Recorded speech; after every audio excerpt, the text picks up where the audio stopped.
Good morning बच्चों। Student, आज मैं आपको कुछ प्रश्नों का दोहरान कराने जा रही हूँ।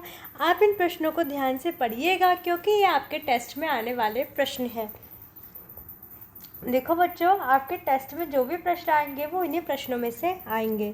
तो देखिए, अब जो हमारे सामने प्रश्न है वो है सही विकल्प के सामने सही का निशान लगाओ। ठीक है, या फिर सही विकल्प चुनकर कोष्टक में सही क्रमाक्षर भरिए।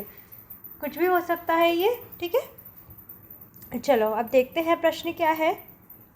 व्यक्तिवाचक संख्या बोध कराती है किसी विशेष भाव का, किसी विशेष जाति का, विशेष व्यक्ति, स्थान या वस्तु का, इसमें से कोई नहीं। तो बताओ, जो व्यक्तिवाचक संज्ञा है वो किसका बोध कराती है?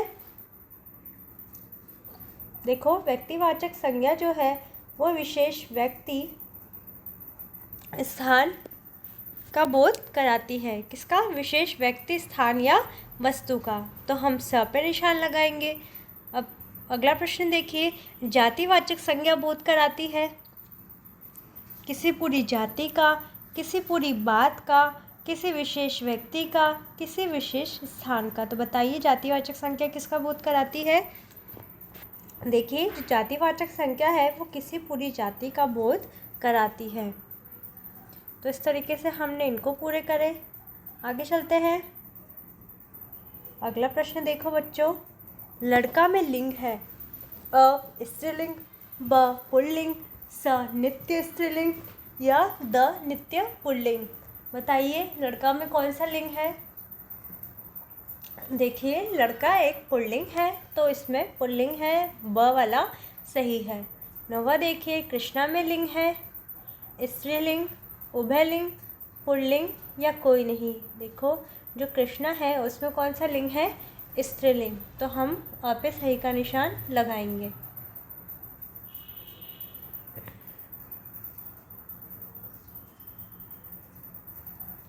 अगला देखते हैं।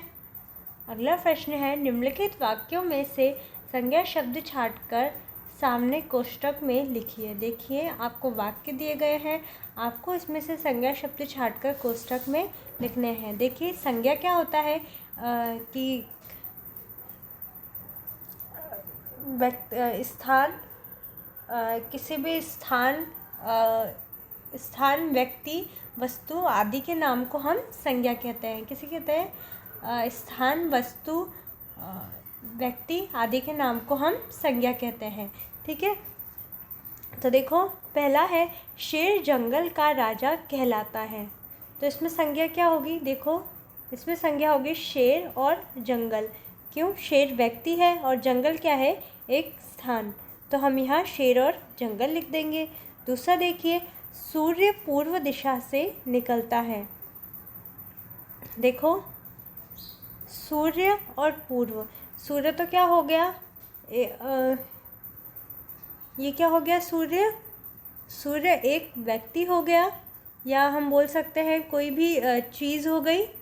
और पूर्व भी क्या हो गया? ये भी किसी चीज़ का नाम हो गया। ठीक है, अगला देखिए, ये राजवीर का घर है। तो देखो, राजवीर व्यक्ति और घर स्थान। अगला देखिए, इस गन्ने में अधिक मिठास है। तो गन्ने और अधिक, गन्ना क्या? किसी वस्तु का नाम, और अधिक क्या? किसी वस्तु की, ये भी किसी वस्तु की नाम ही हो गया, है ना। 5, किसी वस्तु की, अधिक क्या हो गया? किसी वस्तु की मात्रा। 5वां देखिए, क्रोध से अशांति बढ़ती है। देखो, क्रोध क्या हो गया?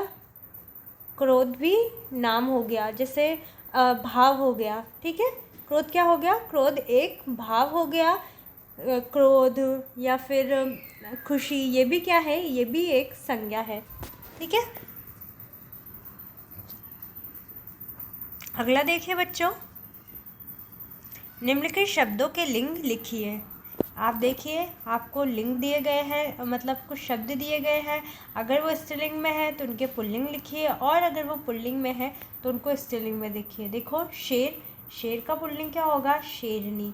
नदी, नदी एक ऐसा शब्द है जो पुल्लिंग और स्त्रीलिंग में समान रूप से उपयोग में होती है। तो नदी का क्या होगा? नदी। भाई का बहन, माता का पिता, कवि का कवयित्री, शेरनी का शेर, छात्र का छात्रा, विदुषी का विद्वान। अगला देखिए, निम्नलिखित शब्दों के लिंग बदलकर लिखिए। देवर का देवरानी,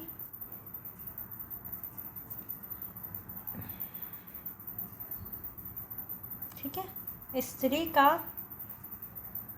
पुरुष, कबूतरी का कबूतर।